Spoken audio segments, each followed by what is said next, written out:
Welcome to My Opinion here on My Opinion TV. Don't forget to like, share, subscribe. Click the notification bell so as soon as a video is released, you'll be one of the first to be notified. Upon the hearing of my voice today, we have so much to give God thanks for. So many people went to bed last night with the dreams and aspiration of getting up today and are not numbered among the living. So whatever your situation, whatever your circumstances might be, as long as you're alive, you have much to give God thanks for. Don't forget you can join our WhatsApp group at 876-892-2079. That's 876-892-2079. And that's where we put exclusive pictures, exclusive videos, and we have our own discussion over there. All you have to do is send me a text and I add you to the group and the conversation continues. Now, according to the Gleaner, the police are celebrating this evening one of St. James' most wanted, one of St. James' most feared killers, Motumbo, was cut down this afternoon. And according to the Gleaner, it says a man the police say is one of St. James' most wanted criminals, O'Shane Earl, otherwise called Motumbo, was killed during an armed confrontation with cops in Goshen, St. Elizabeth, this evening. The Constabulary Force Communication Network says the confrontation occurred as members of the Counter-Terrorism and Organized Crime Investigation Branch carried out a targeted operation. The police said an illegal firearm was taken from Earl. The CCU says a 14-year-old girl was also rescued by the team during the confrontation. Earl was featured in the JCF Wanted Wednesday campaign today. Now, if you're following what was going on in St. James, this man's name featured on a lot of killings. The latest was a double murder where they say one of his ex-girlfriend and her present boyfriend was taken out, I think, at a shop in St. James. Now, as you all know, and this is the part that bothers me so much in Jamaica. When you're a criminal in Jamaica, it's two things going to happen to you. You're either going to be killed by the police or your cronies, or you're going to end up in jail.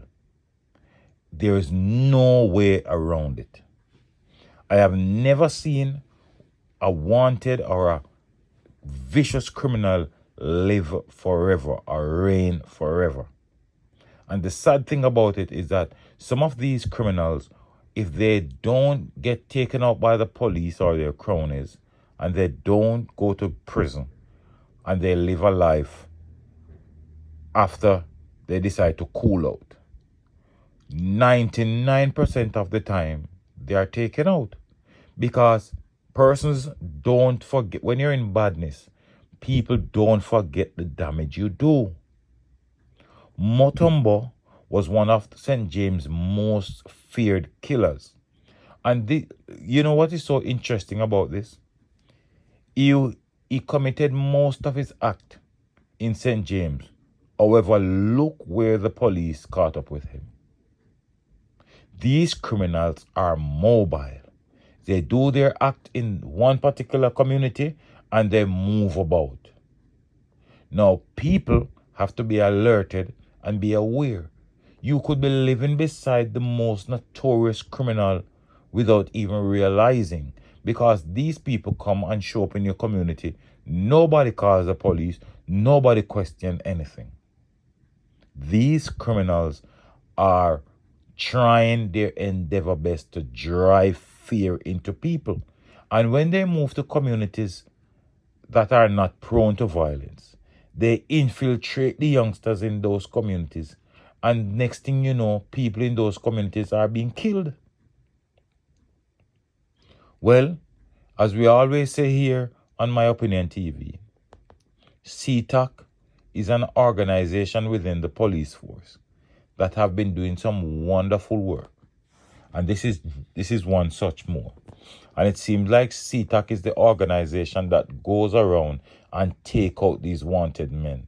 You would remember the notorious one in St. James, I forget his name right now. The one who was always in the bushes.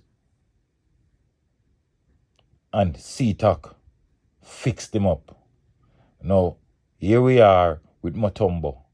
And when we say Motumbo, we're not talking about the basketball player. Motumbo was fixed up by CTOC in Goshen, St. Elizabeth. And I would like to get more information from the police because they said a 14-year-old girl was rescued by the police during the confrontation. Was it that Motumbo was along with this 14-year-old girl?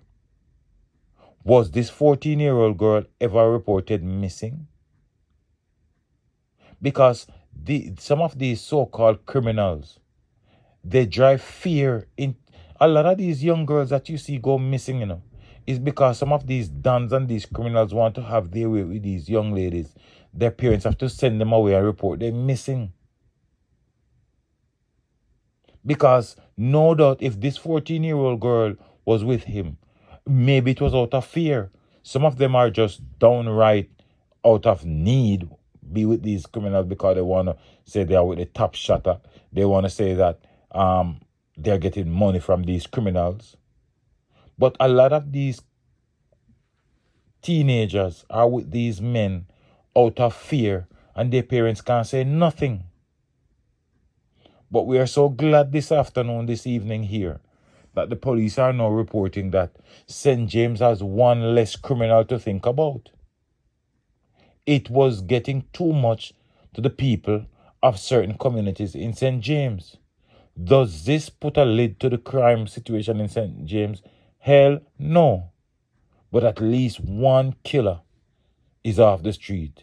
And we all know Jamaica is. When one is down, many more will rise.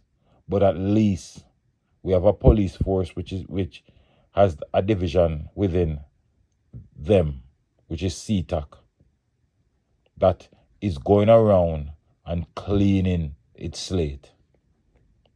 And we commend the Jamaica Constabulary Force on a job well done. Although at some point we might hear that Indicom is investigating, and we might hear that the human rights groups will be out in their numbers. But for now, kudos to CTOC. Let me know what you think in the comment section. Don't forget to like, share, subscribe. Click the notification bell so as soon as a video is released, you'll be one of the first to be notified. Until next time, look out for a neighbor, look out for a loved one, look out for the children, and most of all, keep it locked on My Opinion TV.